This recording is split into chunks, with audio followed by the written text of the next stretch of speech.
Hello friends. कुछ अनकही बातें के नए सीज़न के नए एपिसोड के साथ हम आपके सामने उपस्थित हैं। और आज आज का एपिसोड बहुत ही अच्छा होने वाला है। हमारे साथ हैं बासव बासव बासव असम से आते हैं। इन्होंने रामजस कॉलेज से ग्रेजुएशन किया है, मैथ्स ऑनर्स। उसके बाद अभी ये करंटली आईआईएम कोझिकोड में हैं, वहाँ से पीजीडीएम कर रहे हैं। सो वेलकम बासव, कैसे हैं आप? हेलो कार्तिक भाई। मैं ठीक हूँ, आप कैसे हैं? मैं बढ़िया। तो स्टार्ट करें दोस्त? हाँ हाँ, पूछिए। जी। तो बात सबसे पहले तो आप हमें बताइए कि आप आसाम से आते हैं, वहाँ एक वो नॉर्थ ईस्ट का टैग भी लग जाता है। वहाँ से दिल्ली आने का क्यों सोचा? तो ये काफी सीधा प्रोसेस नहीं था, काफी जैसे कहूँ कि टेढ़ा मेढ़ा। और भाई हल्का सा लक, हल्का सा मम्मी का वो कि मैं दिल्ली पहुंचा। मैं थोड़ा स्कूलिंग के उससे कहता हूँ, 10th के बाद ही मैं घर से निकल गया था। वैसे मैं विश्वनाथ चैरिटी करके ऐसे 70 kilometre east of Tezpur, Tezpur air force base है वैसे।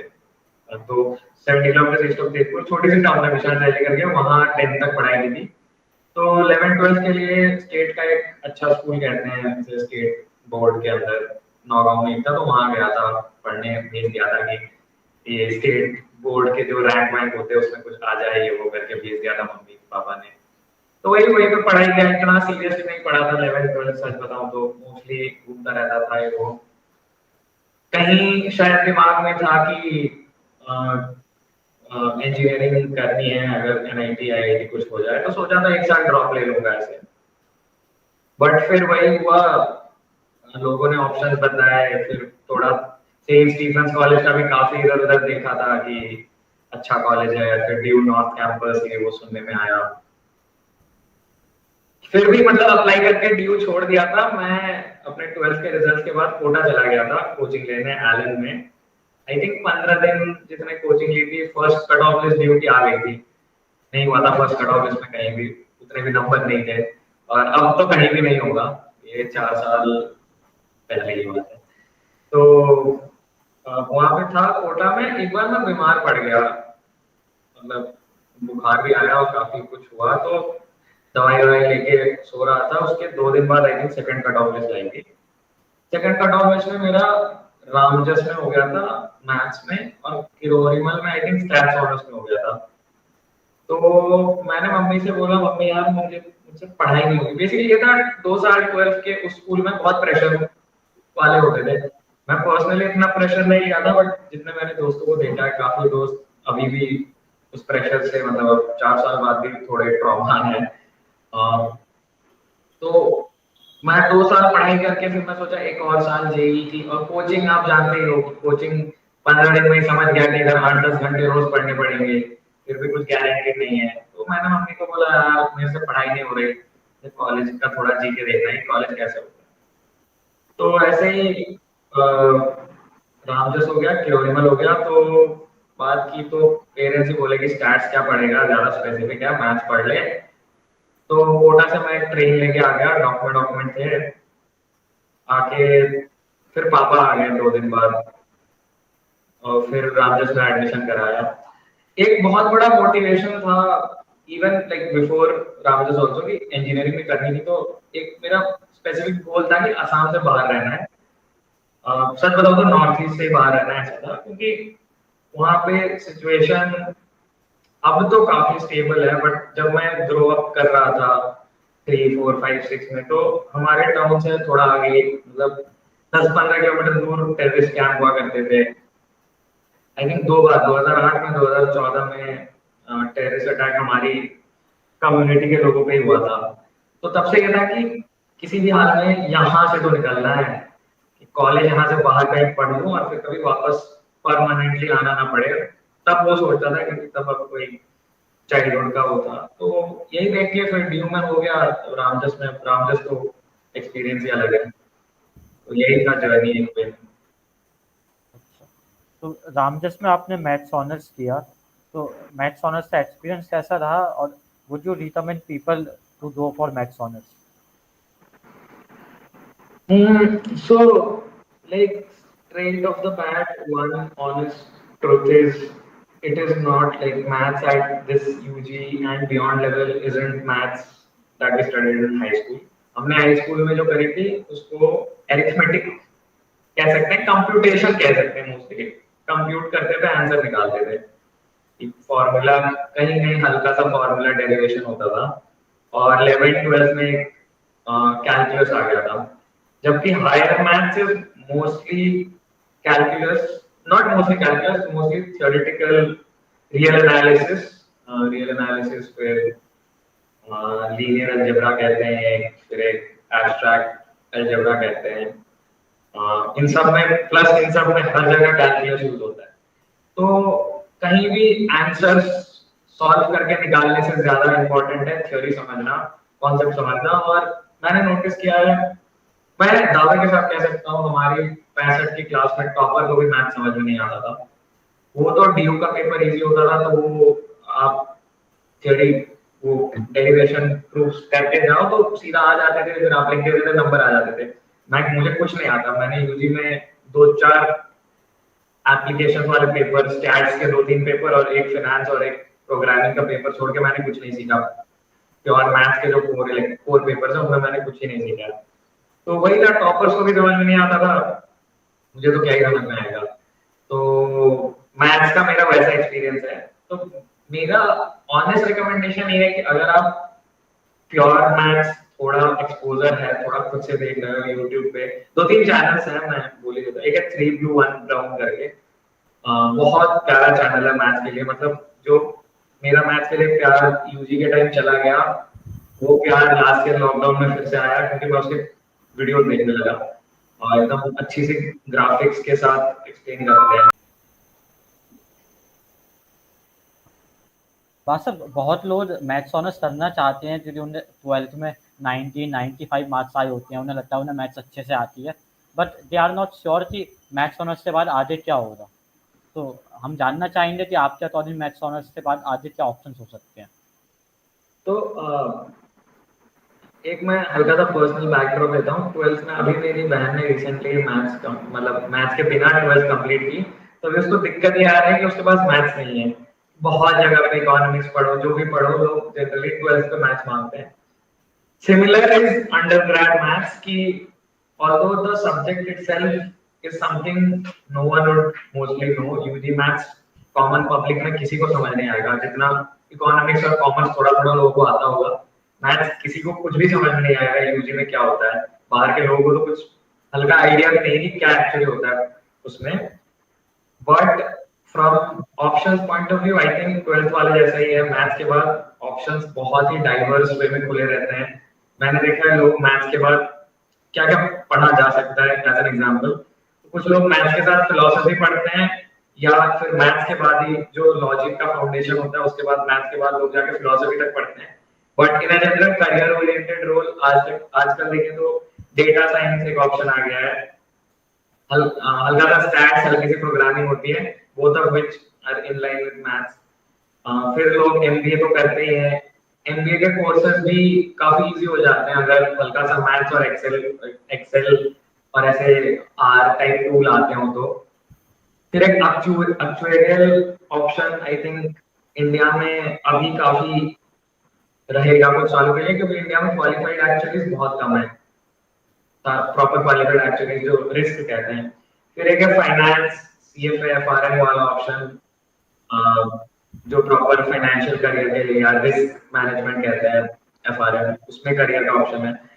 फिर with in sciences computer science की तरफ जा सकते हो, फिजिक्स पढ़ने जा सकते हो, इकोनॉमिक्स पढ़ने भी जा सकते हो। बाकी बाकी सारे सब्जेक्ट तो पढ़ने जा सकते हो, बट ये मोर और लेस एक आजकल ट्रैक दिख रहा है कि मैथ्स प्लस इकोनॉमिक्स पढ़ते हैं, या मैथ्स के बाद फिजिक्स पढ़ देते हैं मास्टर्स में। ये ऐसे ऑप्शंस हैं। फिर ऑब्वियसली एकेडमिया एक ऑप्शन है, किसी को रिसर्च करना है तो for research in maths masters PhD बहुत सॉलिड ऑप्शन है। स्पेशली अगर कोई बाहर जाए तो मान लीजिए इंडिया में मास्टर्स करके बाहर कोई मैथ्स में पीएचडी करे, तो बाहर जो जॉब्स इंजीनियर्स को ओपन होती है, जैसे इंडिया में सॉफ्टवेयर इंजीनियर हुआ मोस्टली कंप्यूटर साइंस किया होगा किसी आईआईटी से या एनआईटी से या अच्छे कॉलेज से, उन्हीं को लेके टॉप कंपनीज। बट बाहर क्या होता है, मैथ्स पीएचडी वालों की बहुत वैल्यू है। ऐसे पीएचडी का market is very good in US UK specially, specially in corporate. तो वहां तो सारी टॉप सॉफ्टवेयर या टॉप टेक कंपनीज मैथ्स वालों को प्रेफर करती है। तो in a way opportunities are like outstanding in maths in every direction. अच्छा, तो वास्तव अब मैं थोड़ा जानना चाहूँगा, आप तो जो आप ट्यूशन सोसाइटी के एक्टिव मेंबर रहे हैं, you have been the post holder there, तो रामदास सोसाइटी में, तो tell us about that journey of tuition, how it has been and how is the tuition circuit in Delhi? So, it's a very long answer that way. Let me start with how I actually got in. मैंने debating society में पहले apply किया था। English वालों ने मुझे लिया नहीं, ठीक है। आई थिंक कुछ नंबर का फोन नंबर गलत किया था या कुछ, बाद में वो आप जानते हो माइनस 4 है या कुछ, मुझे बोला कि हमने नंबर गलत किया था। ठीक है, आप क्या ही कर सकते हैं। 2 महीने बाद वो बोला। तो वही था कि कुछ ऐसे कि मतलब ऐसा था। तो डिबेटिंग अब हिंदी सोसाइटी में हो गया था मेरा, बट हिंदी मुझे उतनी आती नहीं थी। तो हिंदी में थोड़ा इम्प्रूव कर रहा था ऐसे, बट फिर क्विजिंग का खुला। स्कूल के टाइम से मैं थोड़ा बहुत क्विजिंग करता था। स्कूल में गांव का क्विज बहुत अलग होता है। गांव में एक क्वेश्चन पूछा जाता है, सीधा रैपिड फायर टाइप आंसर करना होता है कि भारत का मुख्यमंत्री कौन है, भारत का प्रधानमंत्री कौन है, सॉरी, असम का मुख्यमंत्री कौन है, भारत का राष्ट्रपति उपराष्ट्रपति कौन है, ऐसे क्वेश्चन होते थे। ठीक है, तो थोड़ा बहुत था रुचि स्कूल के टाइम पे। स्कूल के टाइम में मैं एक क्विज में गया था। मेजर चंद्रकांत नायर है, वो इंडिया के टॉप क्विज मास्टर हैं ऐसे। उनके क्विज में गया था गुवाहाटी में मैं तो गांव से कभी ऐसे क्विज़ में नहीं आया। वहां पे ऐसे लोग थे जो ऐसे क्विज़ में बहुत सारे थे, बट फिर भी मेरे को 30 में आई थिंक 12 या 15 अकेले आते थे। तो मैं सोचा ये तो, और काफी इंटरेस्टिंग क्वेश्चन होते थे। मैं आपको एंड में एक दो एग्जांपल दे दूंगा। काफी इंटरेस्टिंग टाइप क्वेश्चन होते थे और जिनका आंसर ऐसे डिराइव करना होता था कि आप पहले से you don't know the fact when you enter the room, but you know some related fact, and then you do a derivation or deduction kind of thing, and then you eventually reach the answer. It's a very lovely process that way. And the first time I felt that was in that quiz in Guwahati. It was, I still remember the date, the Assam Police Day, 30th September 2016. So that day I kind of fell in love with quizzing, and taking DU, going to DU. One reason was this also कि quizzing थोड़ी अच्छी थी तो करना था। तो मैं रामदास में नाइट्स, क्यू नाइट्स होते हैं, क्यू नाइट्स लिखते हैं, नाइट्स बोलते हैं। तो उनके ऑडिशन में गया था। आई स्टिल रिमेम्बर, मुझे नहीं आता था। मैंने बगल वाले की चीटिंग करके मैं घुसा था ऑडिशन में। बगल वाला था एक बंदा रामू करके, जो फिर डेप्स ऑफ का एक्टिव मेंबर बना। बट हाँ, उसके कारण मैं क्विज सोसाइटी में घुस सका। तो स्टार्टिंग ही ऐसी अजीब वाली थी। फिर वहाँ काफी दोस्त मिले, अपने फ्यूचर फ्लैटमेट मिला ऐसे, क्विजिंग पार्टनर्स मिले, इन जनरल लाइफ के बहुत अच्छे दोस्त मिले, कॉलेज के थ्रू, कॉलेज के बाहर भी काफी, करियर वाइज भी काफी हेल्प हुआ। तो in first year it was like go to quizzes, don't qualify, come back. Go to quizzes, don't qualify, come back. Come back after watching it entirely. That's the caveat there कि अगर आप बैठ के पूरा quiz देख लो तो आप improve करोगे। तो फर्स्ट सेमेस्टर तो ऐसे गया। सेकंड सेमेस्टर में मैं क्वालिफाई होने लगा, थोड़ा जीतने लगे, एक दो क्विज इधर उधर, थोड़ा अपने को मोटिवेशन आने लगा कि ये थोड़ा और करते हैं। प्राइज मनी भी आने लगी। फिर सेकेंड ईयर जब पहुंचे, प्राइज मनी आने लगी। तो ऐसे ही वो जर्नी एक तरीके से चलता रहा। लेकिन जब मैं फर्स्ट ईयर में था, गांव से आया हूँ, असम से हो गई, तो एक्सपोजर पर से उतना नहीं था जितने लोग दिल्ली वैली के लेके आते थे exposure. Not just in terms of knowledge, but in terms of how they communicate, how they network, how they make friendships. Not really friendships, but again acquaintances की मदद चाहिए होती है, किसी कोई कर दे तो वो वाला। फर्स्ट ईयर में मुझे नहीं आता था कि कैसे लोग इतने सारे लोगों को जानते हैं। अब फ्रेंड्स तो नहीं कहूंगा, फ्रेंड्स दोस्त कम ही होते हैं। ये जो एक फैक्टर होता है बिटवीन फ्रेंड्स एंड स्ट्रेंजर्स बीच वाला, तो ये चीज प्लस कॉन्फिडेंस मेरी बहुत कम थी, मैं इंट्रोवर्ट था, मैं लोगों से बात नहीं करता था। क्विजिंग में बहुत बड़ा is a major role that I is a major reason that I can speak in English today with some confidence, that I can talk to people with some confidence, because we had this WhatsApp group Delhi Quiz Club करके, तो वहाँ पे रोज question आते थे सामने, तो मैं answer करता था। पहले मुझे उस WhatsApp ग्रुप में टाइप करने से भी डर लगता था, क्योंकि इतने सारे दिग्गज दिग्गज लोग थे, तो थोड़ा वो होता है ना कि आप आपको अपने ऊपर कॉन्फिडेंस नहीं होता, बट फिर क्विज में देखते हो, रियलाइज होता है कि आपको उनसे ज्यादा आंसर्स पता है।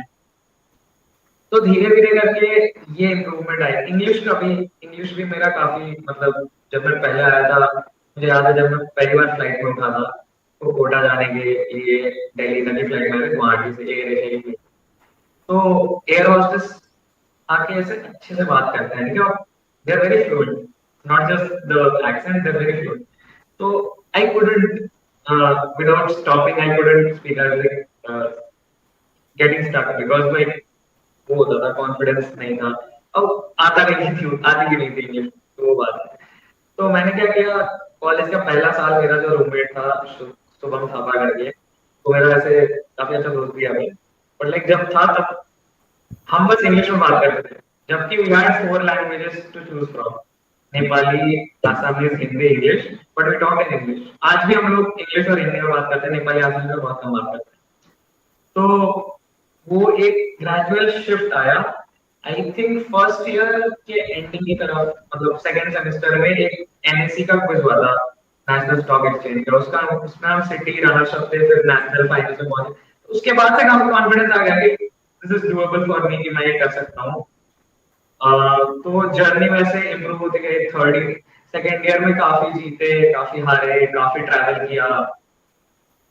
थर्ड ईयर में और मजा आया, क्योंकि थर्ड ईयर में कॉन्क्वेस्ट करके लॉ क्विज होता है, वो डेली राउंड जीते थे, उसमें नेशनल में गए थे, तो थोड़ा बहुत ट्रैवल किए। जिंदल अशोका तो सोनीपत में जाना रहता था, फिर एक बार बनारस भी गए क्विज के चक्कर में। तो हारे जीते वाला क्या, लेकिन घूमने को काफी मिला।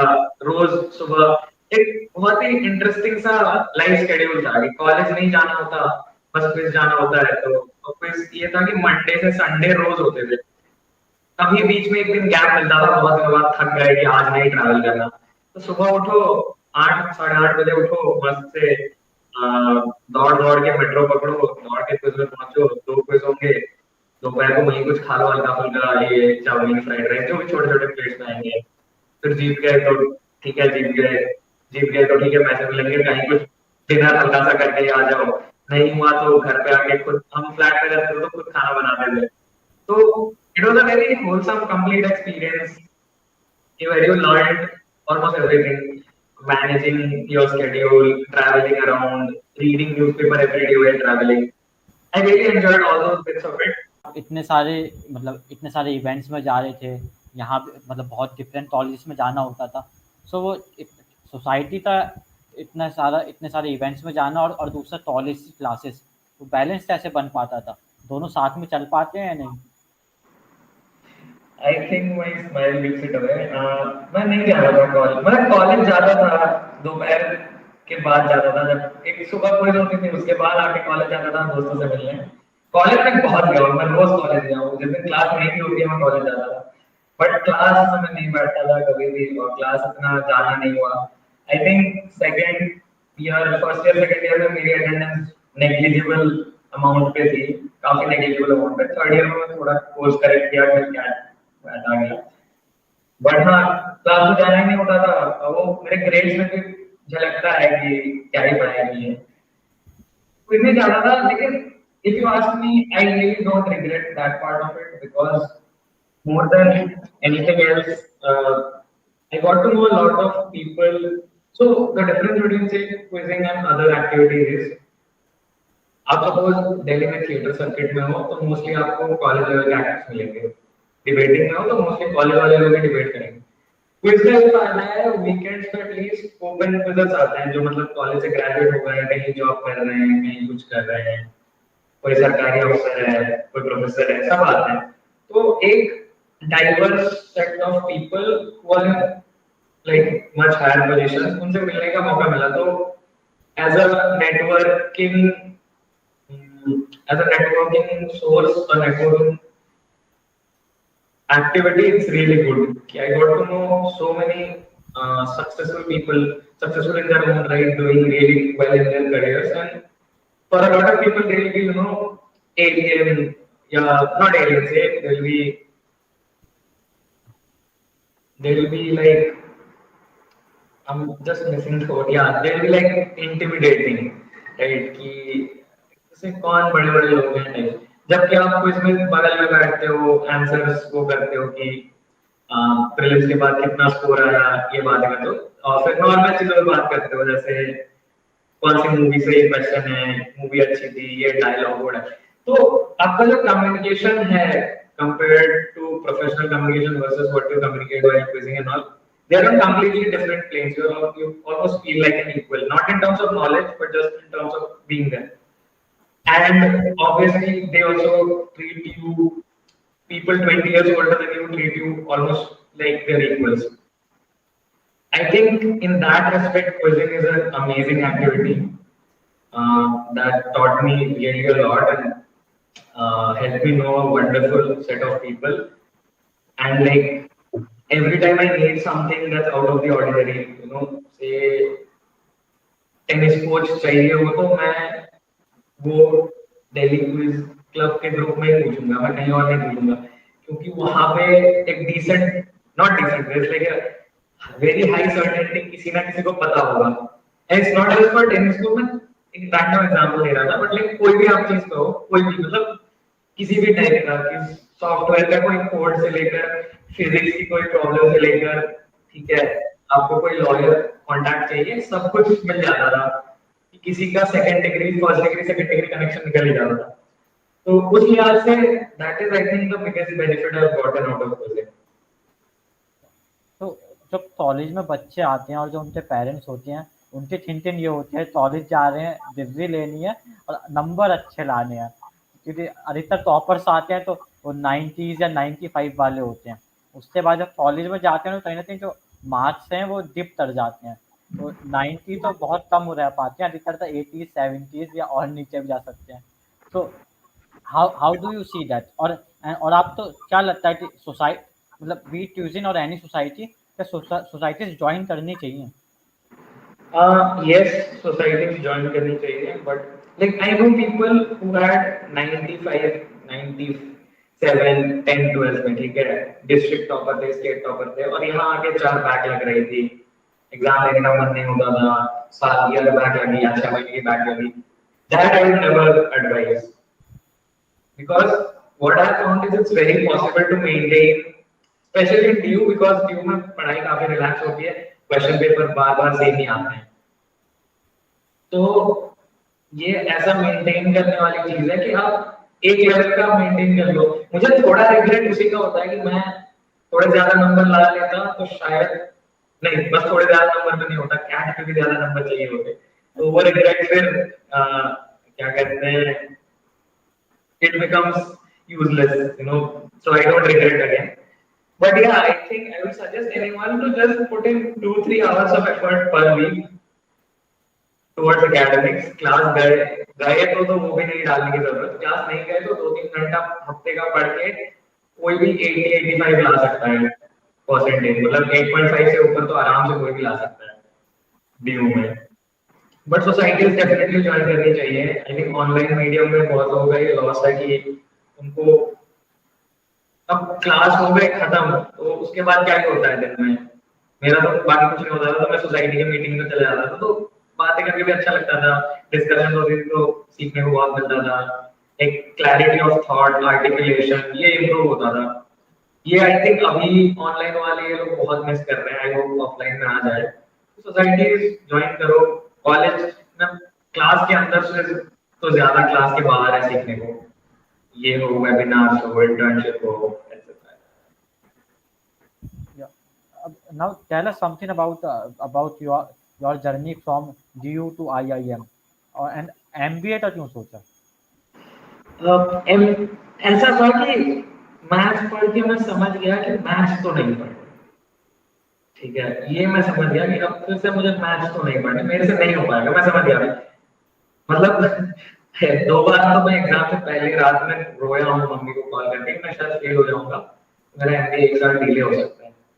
तब तो कोरोना का सीन नहीं था तो इतना सोचा नहीं। अब आज इन हाइंडसाइट बच गया कि फेल नहीं हुआ कभी, पास होता रहा मैथ्स से। तो मैथ्स का मैं समझ गया कि करना ही नहीं है मैथ्स, किसी भी हाल में मैथ्स नहीं पढ़ना है। मैंने बाकी थोड़े क्वांटिटेटिव पेपर्स देखे ऐसे फाइनेंस और इकोनॉमिक्स, तो थोड़ा थोड़ा सोचा। इकोनॉमिक्स का एक्चुअली काफी सीरियसली सोचा था 15 दिनों के लिए, बट फिर पेरेंट्स ने कहा कि ऐसा कुछ करो जिसमें अगर थोड़ा एग्जाम डे थोड़ा खराब भी जाए, एंट्रेंस एग्जाम का डे, थोड़े ऑप्शन रहे।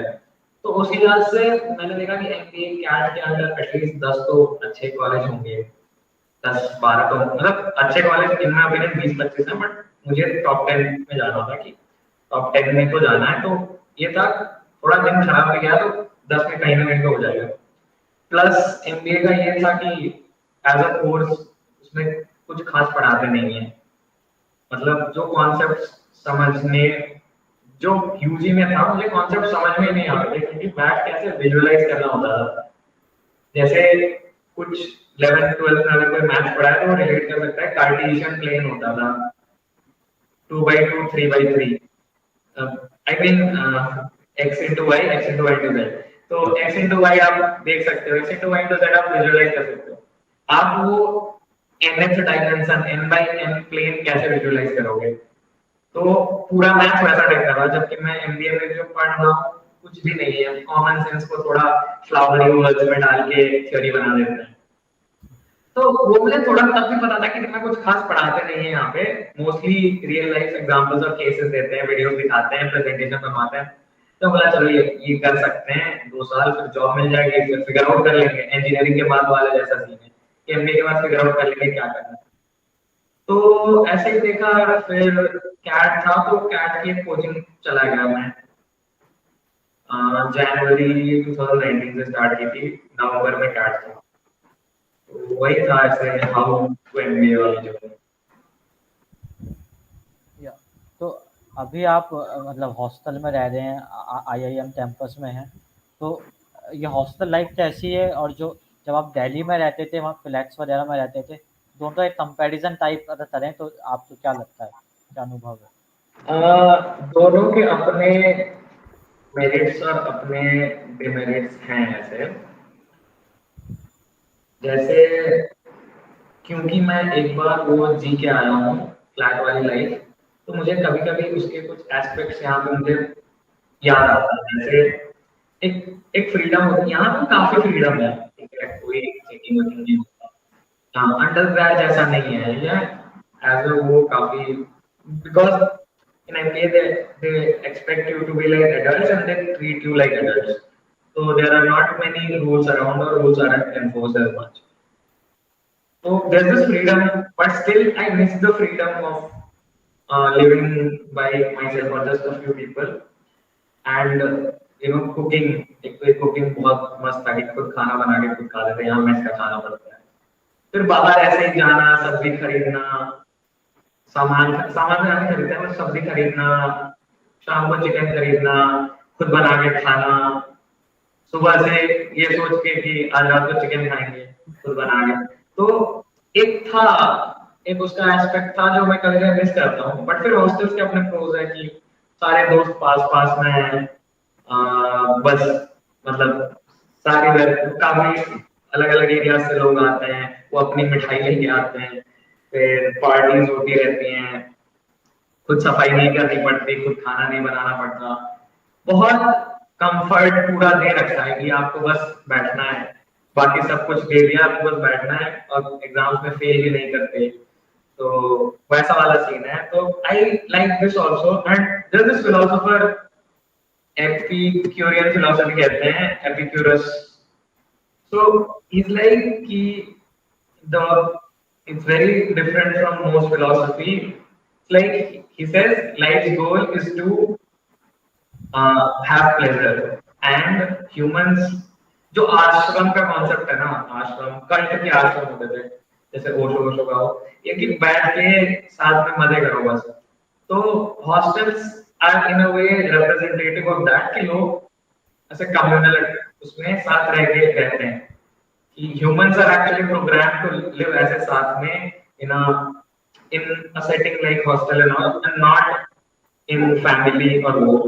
तो आई थिंक उस थॉट स्कूल ऑफ थॉट के लिए हॉस्टल एक बहुत अच्छा एग्जांपल है कि life span it's good, there sports to play, there gym and all fitness का, फिर ऐसे ही सोशलाइजिंग रात में हो जाती है अलग अलग वैरायटी के लोगों से। तो हाँ, दोनों के अपने अपने वो है। इधर थोड़ा ये है कि फोकस करना थोड़ा मुश्किल हो जाता है, अपने लिए टाइम निकालना थोड़ा हॉस्टल में मुश्किल हो जाता है क्योंकि इतने सारे लोग सबको ही जानते हो, फिर कोई बुरा बन जाएगा ये वैसा वाला सीन है। आई थिंक सबको अपनी प्रायोरिटीज देखनी पड़ेगी कि किधर क्या करना है। रामजस या डीयू में होने का कितना एडवांटेज है आईआईएम या ऐसे इंस्टीट्यूट में जाने के लिए? आई थिंक बहुत बड़ा एडवांटेज है।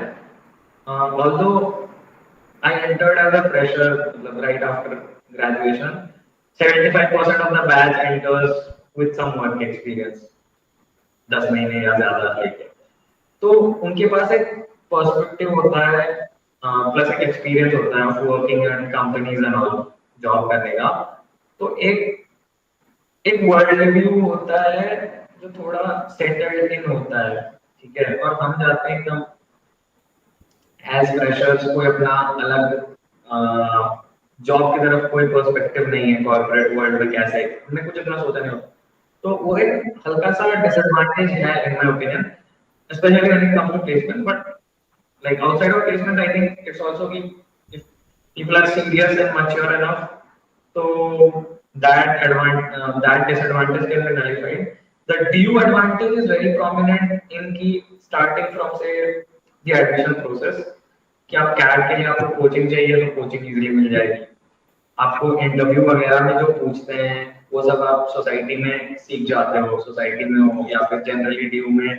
तो लोगों की अवेयरनेस काफी रहती है इश्यूज के बारे में, ड्यू में अवेयरनेस रहती है, आर्टिकुलेशन सीख जाते हैं, कम्युनिकेशन स्किल्स बेटर होती है। तो इंटरव्यू जीडी ये सब बड़ा इजी हो जाता है। Plus even when it comes to actual IIM, यहाँ पे जो चीजें होती है मोस्टली प्रेजेंटेशन, क्लास में पार्टिसिपेशन वगैरह, तो डीयू वाले लोगों ने काफी हद तक करा रहता है। फिर एक डाइवर्स क्राउड से बात करना ये भी करा रहता है, ठीक है। स्पेशली आजकल जेंडर डाइवर्सिटी वाला, तो डीयू में जेंडर डाइवर्सिटी 50% से ज्यादा होती थी। तो that experience really helps here because here many people come from state engineering colleges, rural engineering, like in rural areas, or small towns. So they don't have that exposure. There might be some doubts, some lack of self-confidence, which I think very easily gets wiped away in 2 years. 2 years के बाद सभी equal हो जाते हैं लगभग। But एकदम top कुछ percent लोगों को छोड़ के, बट ये वाला ड्यू से आने का वो एडवांटेज एक रहता है at least during the first year और year and half, you are more confident, you are more presentable, you are more articulate and coherent in that way. या तो आप मतलब एक विलेज से बिलोंग करते हैं, उसके बाद दिल्ली जैसे बड़े सिटी में रहना, तो वहाँ एक सिटी का डिफरेंस आ जाता है। और इसी टाइप के मतलब जो बहुत डाइवर्सिटी की आप जो बात कर रहे हैं, तब in terms of gender, class या और भी काफ़ी कुछ, आप कैसे देखते हैं मतलब जो डाइवर्सिटी है वो कितनी ज़रूरी है? एक होता है एक सेट पैटर्न पर चलते रहना, एक स्मॉल सिटी में रहना, वहाँ हर जैसे जो सेट पैटर्न है वो फॉलो करना, एक है अलग अलग लोगों से मिलना। जैसे आप यहाँ आईआईएम में, तो यहाँ पे डिफरेंट एज के भी लोग होंगे, डिफरेंट बैकग्राउंड के लोग होंगे। तो जो डाइवर्सिटी है वो आपकी पर्सनैलिटी को किस तरह एनहेंस करती है? I am talking about all the diversities. तो personally speaking I think I have changed a lot through college and MBA, mostly through college. And diversity was like a very, very big factor because वही कि पहले पता नहीं होता चीजों का, issues का पता नहीं होता, बट उससे भी ज्यादा चीजों का पता नहीं होता कि क्या है क्या नहीं है, किसने क्या फेस किया। तो डाइवर्सिटी वो दिखा देते हैं कि हमने ये फेस करके हम यहाँ पर पहुंचे। तो एक बिगनिंग सेंस ऑफ रिस्पेक्ट आ जाता है कि वाह, ये हम क्या ही है। ठीक है, मैं गाँव से आता हूँ बट पेरेंट्स ने मेहनत करी है इसलिए for me it was mostly easier, but then you will get someone who will be the first first person out of their village. You stop and think, wow. It's also inspiring in a way that you start thinking if like look at him, he does put so much of effort, you should also put some effort. Your worldview changes, you begin to understand why people do what they do, why people, you know, why people have, why different people react differently to different situations. Even very basic situations, I can bet today that someone who studied from DU and came as a fresher, or even came with 1 year working, or someone came worked at a startup and came, versus someone came to MBA after 2 years in IT sector, they will react to a same problem in very different ways. मतलब there's this entire idea of personal code, personal culture that changes. And knowing the personal codes, understanding personal culture, सबका अपना अपना वो, I think that really helps in in future अगर आपको business भी चलाना हो या अगर आपको जॉब ही करनी है या अगर आपको गवर्नमेंट में जाना हो तो I think most of this is interacting with people in this world, today's world, कोई भी करियर हो, लॉ भी हो, most of it is interacting with people. So having met diverse sets of people really helps because then you can relate a lot more. So that advantage always stays there. And that really helps you understand people's issues and react in ways that's conducive not just to them but also to you. And if you're running a business, then your business. All right. So, would you recommend people to go for MBA to try and aspire for IIM? क्योंकि competition बहुत ज़्यादा होता है और IIM के लिए top percentile चाहिए 99 900 जो भी है तो और वो सबका आना नहीं है. So, do you recommend people to aspire for that? तो ये ऐसी बात है पर्सनली मुझे तो रियलाइज हो गया कि मुझे कॉर्पोरेट नहीं करना. जॉब मिल जाएगी हो जाएगा खत्म. आई डोंट रिग्रेट पर से बट मुझे ये रियलाइज हो गया मुझे नहीं करना. मेरा एडवाइस ऑनेस्टली ये है कि अगर ऑप्शन है तो 2 साल जॉब करके फिगर आउट कि MBA whether you want to do it or not. If you want to do it तब तो कैट दे दो compared to any other exam से joint admission in ये एमएससी जो आईआईटी जैम होता है या फिर इको में डीएसी वगैरह के होते हैं फिर आर्ट्स में जेएनयू वगैरह के होते हैं उनमें 2-4 भी टॉप कॉलेजेस होंगे है ना और उनमें सीट भी कम होंगी जबकि मैं बस जनरल का कह रहा हूँ जनरल में टॉप 10 कॉलेजेस में मिला के 300 करके 600 सीटें तो होंगी. सॉरी क्या बोल रहा हूँ 3000 सीटें तो होंगी. हाँ टॉप 10-15 कॉलेज में बस जनरल का अगर वो पहले टोटल 5-6 हजार सीटें हैं और इन सब में जॉब ढंग की लग जाती है. ढंग की मतलब easily top 1% of India level का top 1% of the by GDP what per capita. तो उस लिहाज से I think it's a very solid option. अगर किसी को कॉर्पोरेट करना है इतना और बाकी चीजों में रुचि नहीं है तब तो बहुत इजी प्रोसेस है एक्चुअली. बस एक एग्जाम दो इंटरव्यूज क्लियर करो और हो जाएगा. एग्जाम में मार्क्स लाना थोड़ा मुश्किल है. वो प्रिविलेज वगैरह की बात पे आता है कि कोई कितना पहले से इंग्लिश पढ़ रखा है. अब गांव से आए हुए लोग उतना इंग्लिश नहीं पढ़े होंगे तो बीआरसी में थोड़ी दिक्कत होती है बट फिर क्वांट इंजीनियर्स कर लेते हैं तो वैसे वाली चीज है. I would recommend someone to do it only if they want to do it. Otherwise they will be like me because I almost got a job. मेरा लगभग श्योर है आ जाएगा 10-15 दिन में ऑफिशियली. बट मुझे ये रियलाइज हो गया कि मुझे नहीं करना है ये लॉन्ग टर्म में. तो अब मुझे फिर फिगर आउट करना पड़ेगा कि मुझे एक्चुअली करना क्या है. तो वैसी चीज है. ये जो मतलब इस टाइम माइंड होगा वो उसके बारे में कुछ बताना चाहेंगे. ये पता है कि क्या नहीं करना है बट क्या करना है ये नहीं पता है. So is it means is it demotivating या ये लगता है यार इतना टाइम बर्बाद कर दिया पैसा बर्बाद कर दिया ऐसा कुछ. मैं नहीं कहूँगा माइंड और मतलब पैसा तो बर्बाद हुआ है क्योंकि इस डिग्री का एटलीस्ट ये फायदा है जो मैं वर्ड बार बार बोल चुका हूँ बहुत ही एमबीए वर्ड है नेटवर्किंग करके. एटलीस्ट ये फायदा है कि हर सेक्टर में कोई ना कोई है चाहे वो सोशल इम्पैक्ट वाला सेक्टर हो डेवलपमेंट सेक्टर हो स्पोर्ट्स हो गेमिंग इंडस्ट्री हो हर जगह कोई ना कोई है. So eventually you will find out what you want, what you like to do, at least in the short run. Most important is knowing what you don't want to do, ताकि वो आप पहले से अवॉइड कर लो कि ये मुझे नहीं करना, मुझे पता है, मैं ये छोड़ के बाकी चीजों में देखते हैं, फिर आप 2 साल ये कर लो, 3 साल वो कर लो। आजकल कॉर्पोरेट में एटलीस्ट स्विच करना बहुत इजी होता है, तो लोग पहले सेल्स कर रहे होते हैं, फिर जाके कंसल्टिंग करते हैं, फिर जाके अमेज़न जैसे में सप्लाई चेन फुलफिलमेंट सेंटर वगैरह हेड करते हैं, या फिर प्लांट ऑपरेट करते हैं, या फिर बहुत लोग गवर्नमेंट में चले जाते हैं। तो फायदा ये है कि ऑप्शंस खुले रहते हैं, हर टाइप के, हर क्या कहते हैं, हर सेक्टर में ऑप्शंस खुले रहते हैं। And then it's really on the individual what he wants, what he और शी वांट टू डू और don't want to do, just that. It's a very, I think it's a very good option that way. तो जिन बच्चों ने अभी 12th किया है, many of them would be DU aspirant as well, वो उन्हें ये तो पता है कि उनके अच्छे नंबर आए हैं, उन्हें ड्यू में जाना है ये भी पता है, उन्हें ये नहीं पता है कोर्स कौन सा लेना है। सो मीन्स कंफ्यूजन अलग टाइप का है। बट जैसे आप तो ये जैसे आप तो MBA के लेवल पे जाते हो कंफ्यूजन आ रहा है, उनका 12th में आ रहा है, उन्हें ये नहीं पता कौन सा कोर्स लेना है। सो एनी एडवाइस, क्योंकि आप भी उस फेज से निकले हैं, एनी I एडवाइस?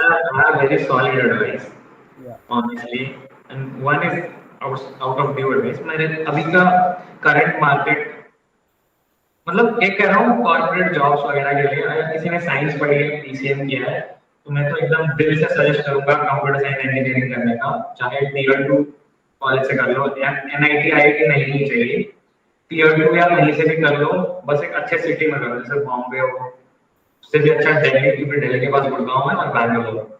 कोई भी आदमी अगर कंप्यूटर साइंस में थोड़ी रुचि रखता है, फिजिक्स केमिस्ट्री पढ़ सकता है, मैथ्स पसंद आती है, तो इंजीनियरिंग करने से बहुत सारे ऑप्शन खुल जाते हैं। कि उस मार्केट में अभी बहुत तगड़ा मूव आया है because of startups and covid, वो रिमोट हो गए जॉब्स, तो it's much easier to get a job in those sectors. So this is one straight up honest advice. If someone is okay with engineering, they should definitely do computer science or something if they want to get a job point of view. बाकी DU में भी depend करता है आपको क्या करना है। Honestly अगर आपको एक्सप्लोर करना है, अगर कोई मान लो बहुत लोग होते हैं उनको एक्टर बनना होता है, ठीक है, मैं जानता हूँ कुछ लोगों को एक्टर बनना होता है। अब अगर किसी को एक्टर बनना है तब मैं सजेस्ट करूंगा history, pol science, BA programme, English, one of these courses उठाने का, because they are more theoretical, also they relate to the arts, so in some way you will study something maybe tangentially related, but they will definitely give you ample amount of time to explore your interest more.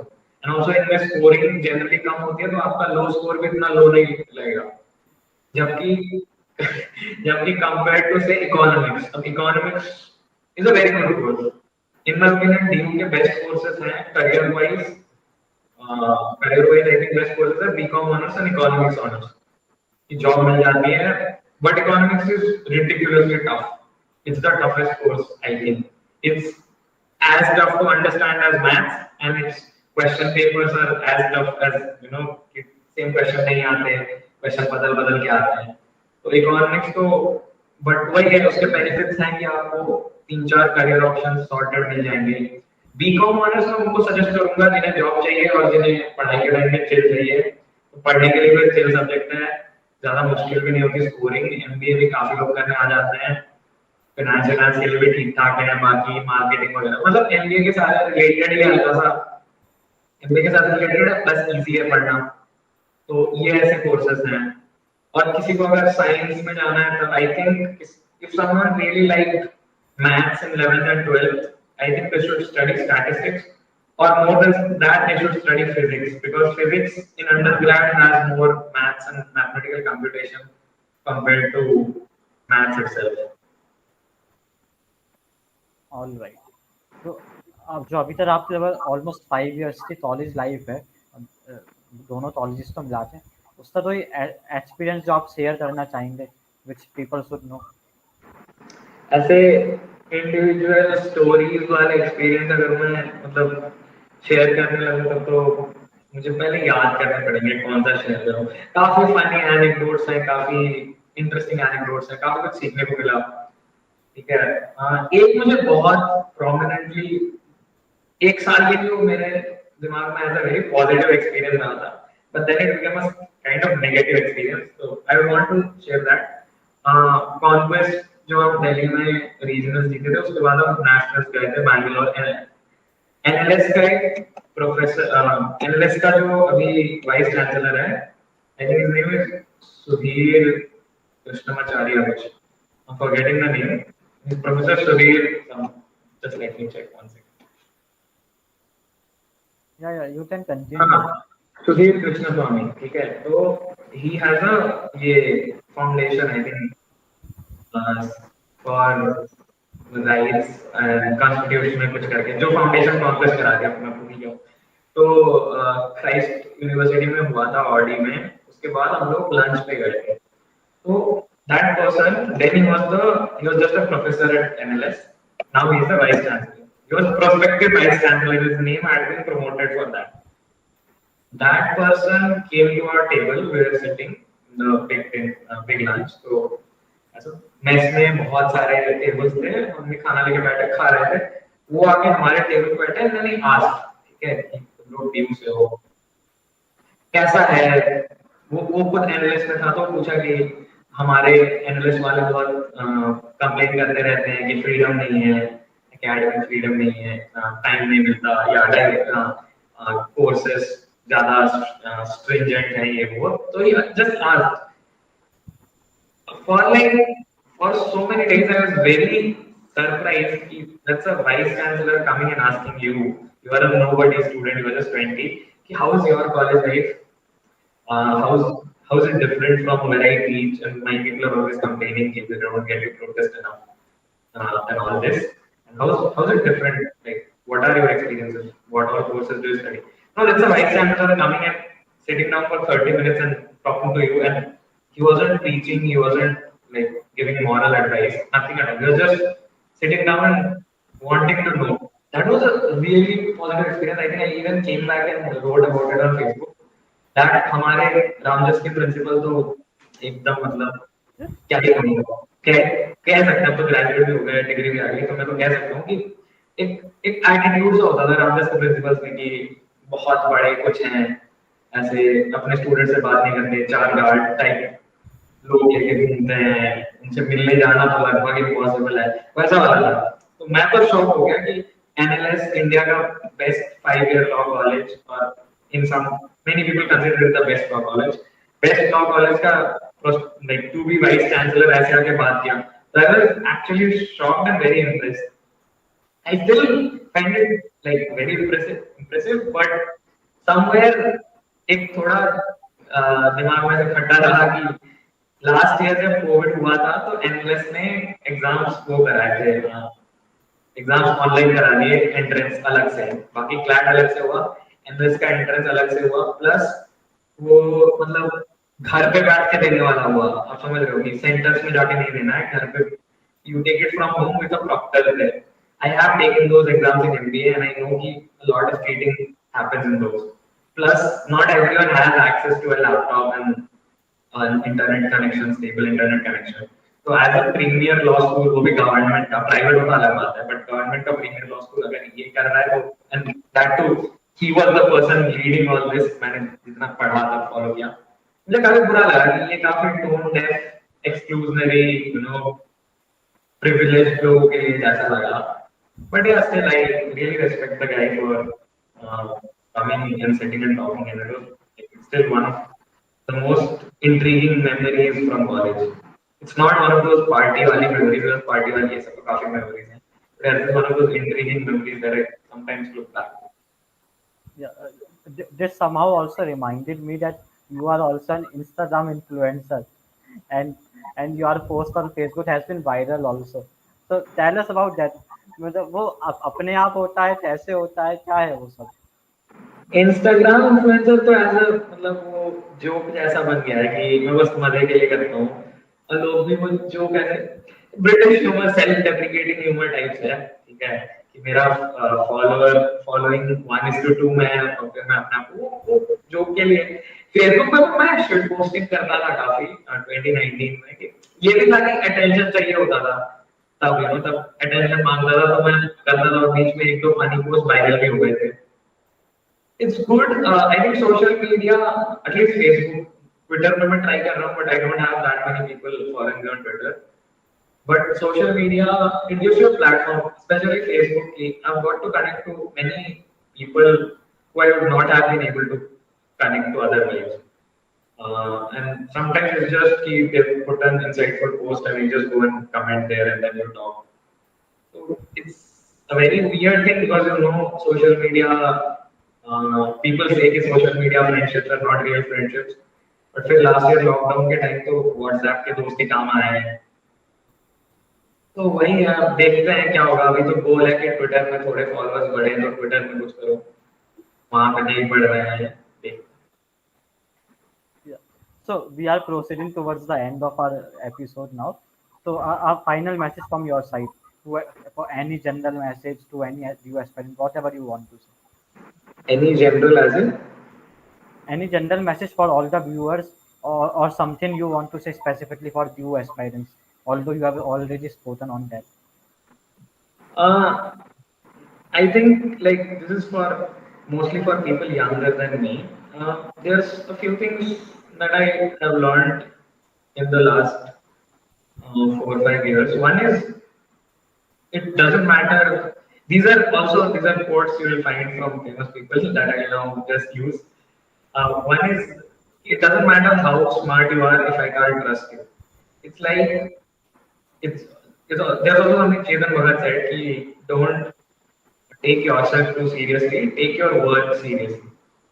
I've been trying to get there कि as a person इतना घमंड करने को कुछ है नहीं, but बहुत लोग मिलेंगे doing just that. What one needs to focus on is getting their part of the work correct in order being trustable, keeping secrets if they are meant to be kept, being a person of your own words, and then when someone gives you a work, they trust you will do it, and they don't need to come back and check again and again कि भाई किया भाई किया भाई किया.